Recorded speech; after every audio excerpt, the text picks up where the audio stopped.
How's it going, everybody? It's Paul here. I wanted to share something with everyone. A little over a year ago, I was teaching Reiki to one of my students, and she made a suggestion that I put some of my feelings and my thoughts down on paper.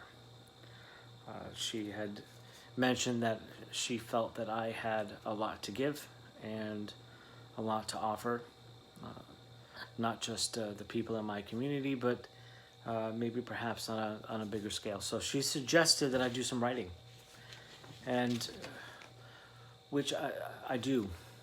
I write quite a bit, but just it was suggested that I write a love letter. So I'm going to do something new. I'm going to read this to you. A love letter to the world. Opening statement. It has been suggested to me that more than once that I write a love letter. However, considering my history of writing lots of cheesy love letters, I'm a bit hesitant. So my response is fairly understandable. To whom? I think that's a fair question. Sitting in meditation, the sound of the words to all of us rang in my ears. A battle between my ego versus my heart ensued, and it went a bit like this. What the actual fuck does that even mean? Says my ego, who is not unlike an angry child when he can't have ice cream for breakfast. That was the first thing that popped into my head. Then I proceeded to count the many ways that I didn't even like humanity. Greed, murder, ignorance, hate, all completely justifiable reasons to not write this letter. So what does that mean? Well, I stopped dead in my tracks. And I breathed deeply. This doesn't have to be a big thing. I know what it means. And I know what they meant when it was suggested to me. So before I get any more bright ideas, let me just cut to the chase. I wrote a love letter to the world. Dear world, that sounds funny to me. Like, how can I address this letter to the world when, in all likelihood, not many people will see this? Whatever. Here we are.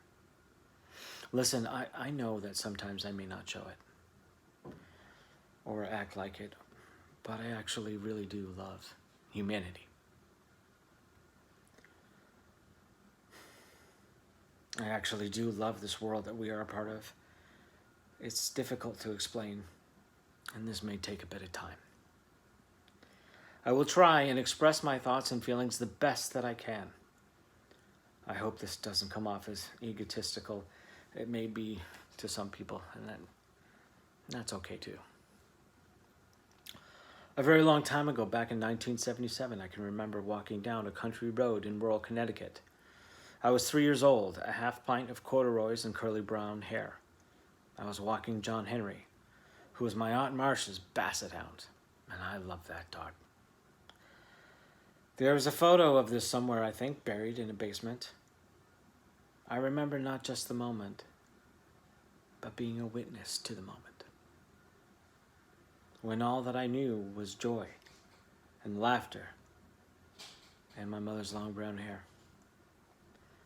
What is sad to me now is that little boy had already known what violence was, that sometimes people got hurt and sometimes people hit.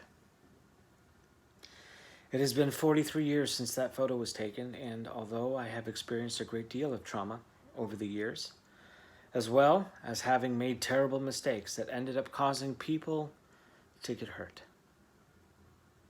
I feel a renewal, a childlike hope. I feel a warmth within my Pisces heart that logically shouldn't exist. For the first time, I've given myself enough space and enough time to heal. I'm in a place where I have forgiven others and have forgiven myself for the things that I have done to hurt other people. Too many of us have seen and experienced unspeakable atrocities, and too many of us have been the perpetrators. Too many of us have sat alone in the dark as our minds unraveled. So what makes me any different? As I sit here, even now, I know that I have to be honest with myself. That the feeling of unworthiness is always there. That the chatter within my mind, the incessant nonsense of self-mutilation, trying so desperately to bend me to its will. Who am I to write a love letter to humanity? Man, I don't know how to answer that. But this is what I can do. I can share with you my thoughts, my hopes, and my prayers. Hopefully you, the one that is reading this now, the one that is listening to this now, can find something in common with me. One little spark of commonality and connection. That no matter who you are, peace is attainable for you. Sitting in the back seat of my mom's green Mustang convertible, I try and figure out how to undo the seatbelts so that I can tie them into knots. Then I heard the sad cry of a harmonica blaring from the sound system. It was a pivotal moment. Hearing music for the first time. In a dream state, my 5-year-old self went on a journey.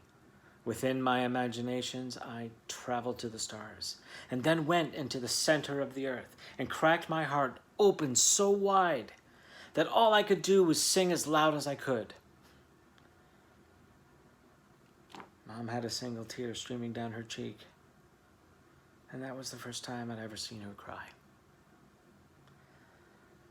I thought about that while sitting there belting out my own made-up words to Goodbye Stranger. She looked back at me in the rearview mirror and said, "It's okay, Pollywog. We're going to party freeze." Those were magic words, which meant ice cream and those little crunchy things in mini golf. The best ever.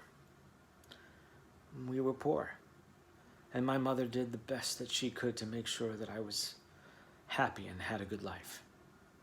I was too young to fully comprehend how much of a toll that took on her. Being a single mother in the 1970s was extremely difficult. She also wasn't able to process her own trauma from a lifetime of abuse. And knowing what I know now, I don't know how she survived it all. In the sunshine, watching the other kids play with their dads, I sat smiling with vanilla ice cream running down my chin. I wasn't thinking about whether I belonged or not. I hadn't yet experienced being bullied. I haven't felt the heartbreak from when my father didn't show up to take me to the movies. I hadn't yet heard the words "you're ugly" from a pretty girl. Not even the worst of things that were yet to come could take away the beauty and complete safety of that moment. I was just a little boy, sitting in the sunshine, eating an ice cream cone with his mom. The years have gone by, and I open my eyes each day, and there are things that bring me sadness. It breaks my heart to witness such disparity between the rich and powerful and the poorest of the poor. It breaks my heart to see entire species of wildlife wiped out by greed. It breaks my heart to get that text that another friend has killed themselves or died from a drug overdose. It breaks my heart to see people protest in complete lunacy over something that would cause harm to another human being. And it breaks my heart to witness racism in its vilest and cruelest forms. To those people that would act out of fear and ignorance and malevolence, it is time to stop now. Your time has come. I pray for you the most. That you may understand that generosity, not greed, is more valuable than gold. That acceptance, not cruelty, is the mark of true character. It is love unconditional that is the blanket that we as a species should wrap ourselves up in. And in the morning light, when the scales of indifference has fallen from your eyes, May you take the time to learn how to love yourselves enough to learn how to love others. I promise you that this is the only way for us to evolve. To my friends and family, who I am bonded through blood and tears and experience, I love you truly.